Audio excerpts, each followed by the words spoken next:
ቤተሰብ አልሰጥም ያለችውን ፋይል በምን መንገድ አምነን ተቀበላት? የሚገርመው ነገር እኮ እሱ ነው። አምነን አይደለም እሱን ፋይል የተቀበላት። ታዲያ ማን ነው ጀግናው? እባክህ ባሩክ። ልጄ አንተ ነህ የተቀበልካት? እኔ አላምንም። እመኛት። ቆይ በምን መንገድ? ያው መሄድ ያለብኝ ደረጃ ሄጄ ነው የጨረስኩት። የኔ ልጅ በእውነት በአንተና ባምነን በጣም ነው የምኮራው። ልትኮሪም ይገባል። አዎና። ታዲያ ይህች ልጅ ከህይወታችን ወጣች ማለት ነው? አዎ አያቴ፣ ከዚህ በኋላ በሰላም መኖር የምንጀምርበት ሁኔታ ይፈጠራል።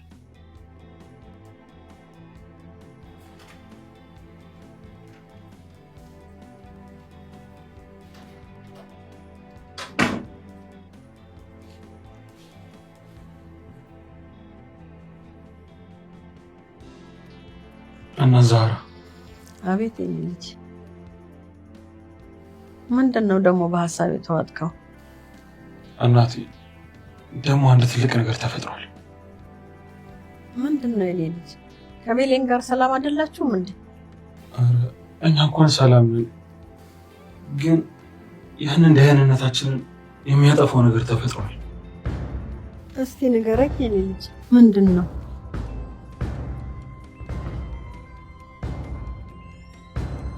ጄሪ ባለፈው እንደመጣች የተሻለ አይደል?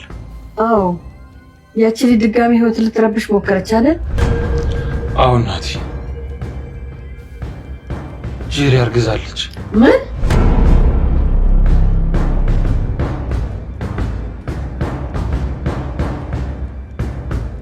ቤሊን አምነን የደበቃትን ነገር በስተመጨረሻ ማቃለች። ቀጣይ እርምጃዋ ምን ይሆናል ብላችሁ ታስባላችሁ? ወይዘሮ ዛራንስ ማን የመረዛት? ቡና ውስጥ ማን መርዝ ያስገባ ይመስላችኋል? እስኪ ሁለቱን ግምታችሁን ኮመንት ላይ አስቀምጡልኝና በቀጣይ ቪዲዮ ላይ ደግሞ በትክክል ለገመተና ላወቀ ሰው ጊቫዌይ ይኖረኛል። እንደሚታወቀው አምነን ቤሊንን ደብቋት ነበር። የደበቃትም ደግሞ ጄሪ ምን ልታደርግ መጣች ብላ በመጠየቃት ላይ ገንዘብ ልትቀበል ብቻ ነው የመጣችው ብሎ ነበር ያሻት። ነገር ግን እሷ ካንተ አረገዝኩኝ እንዳለች አልነገራትም ነበር። እናም ከብዙ ቆይታ በኋላ በስተመጨረሻም ለወይዘሮ ዛራ እየነገራት ባለበት ሰዓት ላይ ነበር ተደብቃ ከውጭ በኩል የሰማችው። እና ወሌ ምን የምታደርግ እንዳይመስላችሁ ኮመንት ላይ አስቀምጡልኝ። በሌላ በኩል ደግሞ ወይዘሮ ዛራ የተቀመጠውን ቡና ወይኔ ቀድቼ የረሳሁት አይደል፣ ለነገሩ አሁን የቀዳሁት ምንም ሊሆን አይችልም ብላ አንስታ እንደጠጣች ተመልክተናል። እና እዛ ቡና ውስጥ ደግሞ የሆነ ሰው የሆነ ነገር እንደጨመረበት ግልጽ ነው ብዬ አስባለሁ። እና ማን ነው የጨመረበት፣ ለምንድን ነው የተጨመረበት የሚለውን እናንተ እንድትገምቱ ተውላችኋል። ወይዘሮ ዛራ ዶክተሯን ጠይቃት ነበር። ምንድነው በምክንያት ነው እንደዚህ ሊሆን የቻልኩት ብላ ጠይቃት ነበር። ነገር ግን ዶክተሯ አንቺ ሲሻልሽ እናወራለን፣ እኛም እርግጠኛ ስላልሆነን ከምርመራ በኋላ የምናውቅ ይሆናል ብላ መልሳላት አሁን ረፊ በቃ ብላ ከቤት ትታት ስትወጣ ተመልክተናል። አሁን ላይ ወይዘሮ ዛራ እየሰራች ስላልሆነ ቤሊንና ባሩክ ተነጋግረው ቆንጆ ምግብ ሊሰሩላት ጓዳ ሲንጎዳጎዱ ተመልክተናል። ባሩክ ደግሞ ጥሩ ነገርና እሷ የምትፈልጋቸውን ነገሮች በማድረግ ወደ እሷ ልብ ውስጥ ለመግባት እየጣረ እንደሆነ ተመልክተናል። ለዛም ነው እሷ ምግብ እየሰራች በነበረበት ሰዓት ላይ እሱ ዕቃ እያጠብኩ አግዝሻለሁ ብሎ እሷ ለሱ ጥሩ አስተሳሰብ እንዲኖራት እየጣረ እንዳለ የምንመለከተው። ቤሊን አሁንም ላይ ቢሆን አምናን እንደምትወደው ግልጽ ነው። ነገር ግን አሁን የሰማችው ነገር ምናልባት በሁለቱም መካከል ያለውን ነገር ሊያቆረፍደው ይችላል ብዬ አስባለሁ። ወዲያውኑም ወይዘሮ ሶኒያ ትመጣና ሩጣ ወይዘሮ ዛራ ክፍል ስትገባ እንመለከታለን። ከዛ በፊት ግን ባሩክ እንዴት ወይዘሮ ዛራን እንዲህ ልትወጃት ቻልሽ ብሎ ይጠይቃታል። ወይዘሮ ዛራ የሆነ ነገር ከሆነች አላቅም እኔ ምንም እንደምሆን፣ ምክንያቱም እሷ ማለት የእናቴ ምትክ ናት፣ የእናቴ ክፍተት መሙያዬ ናት ብላ ትመለስለታለች። የዚህ ሰዓት ላይም ባሩክ ማለት እንዴት ነው እንደዚህ ልትወጃት የቻልሽው ሲላት፣ ያን ጊዜ የመጣው ጊዜ ሳልመረጥ በፊት ወይዘሮ ዛራ ነበር የረዳችኝ። ከአምነን ጋር ተጣልተን የነበረ ሰዓት ላይ እሷ ነበረች እኔ ቤቱን እንድለምድና ሙሉ ነገር እንዳደረገች። አምነንም አዞኝ ነበር እሷን እንዳግዛትና እኔም በደስታ ነበር የሰራኋት። ከዛ ጊዜ በኋላ በጣም ነው የምንዋደደው ትለዋለች። ወይዘሮ ሶኒያ ሮጣ ወይዘሮ ዛራ ክፍል ገብታ ስታናግራት ተመልክተናል። ዛራም እባክሽ ተይ በቃ አትጨነቂ፣ እኔ ከህመሜ ይልቅ እናንተ የምታሳዩኝ ሪያክሽን ነው ያስጨነቀኛል ብላ ተመልስላታለች። እንደሚታወቀው ጎሽምን ካገባች በኋላ ምናልባት ሶኒያ ልትዞርባት ትችላለች ብለን ሁላችንም ስናስብ የነበረ ቢሆንም በስተመጨረሻም ቢሆን ግን አሁን ላይ ሶኒያ ሀሉን ወይም ደግሞ የሜርሲን ባለቤት ስላገኘችው ጎሽምን የመርሳት እድሏ ከፍተኛ ይሆናል ብዬ አስባለሁ። ምክንያቱም ሀሉ ወይም ደግሞ የአሁኑ የሜርሲ ባለቤት ከዚህ በፊት የሶኒያ ባለቤት እንደነበር ተመልክተናል።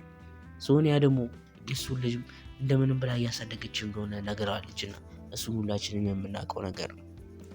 ሶኒያ ወደ ኪችን ሄዳ ባሮክን አንተ ሄድ በቃ እኔ ያግዛለሁ ስትል ባሮክም ደስ ይለውና እውነት ነው በቃ አንቺ ልክ ብለሻል ይላታል። እና እንደተመለከትነው ከሆነ ደግሞ ወይዘሮ ዛራ ላይ ብዙ ነገሮች ለማድረግ እያቀደች የነበረበት ሰዓት ላይ ነው ይህ ነገር የተፈጠረባት። ወዲያውንም ባሮክ ከነሱ ክፍል ወጥቶ ሄዶ ወይዘሮ ዛራ ጋር ነበር የገባው። ወይዘሮ ዛራንም ስለ አንዳንድ ጥያቄዎች እየጠየቃት ነበር።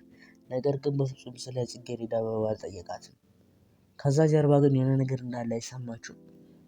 ማለትም እስከዛሬ ብዙ የተንኮልና የብልጠት ስራዎችን እየሰራ የነበረው ባሮክ አሁን ላይ ሄዶ ስለ ጽጌረዳ ወይዘሮ ዛራን መጠየቅ ይከብደዋል ብዬ አላስብም። ወይም ደግሞ ሳይመጣለት ቀርቶ ነው ብዬ አላስብም። የሆነ ያስበውና ያጤነው ሴራ አለ ብዬ ነው እንጂ ማሰቡ። እናንተስ አይመስላችሁ? ከዛም በተጨማሪ ባሮክ በእኔና በቤሊ መካከል የሚገባን ሰው ማንንም ሰው ቢሆን ከማስቆም ወደኋላ አልልም። ለምን እናትህ አትሆንም? ምክንያቱም በእኔ ፍቅር ውስጥ ማንም ሊያገባ አይችልም። መጀመሪያ የምሰጠው ነገር ቢኖር በዚች ምድር ላይ የኔ ፍቅር ነው ብሎ ሲናገራት ተመልክተናልና ይህ ለማስጠንቀቂያ ለእሷም ይመስላል። እሷም ተው ልጄ ብላ አንድ ታሪክ እየነገረች ታጫውተዋለች። እሱ ለምን ነገርሽኝ ግን እናቴ ሲላት፣ ተው ልጄ አንድ እናት ታሪክ ስትነግር ለምን ነገርሽኝ አይባልም፣ ይልቁኑ ከተናገረችው ላይ ትምህርቱ መውሰድና መማር ነው ያለበት ትለዋለች።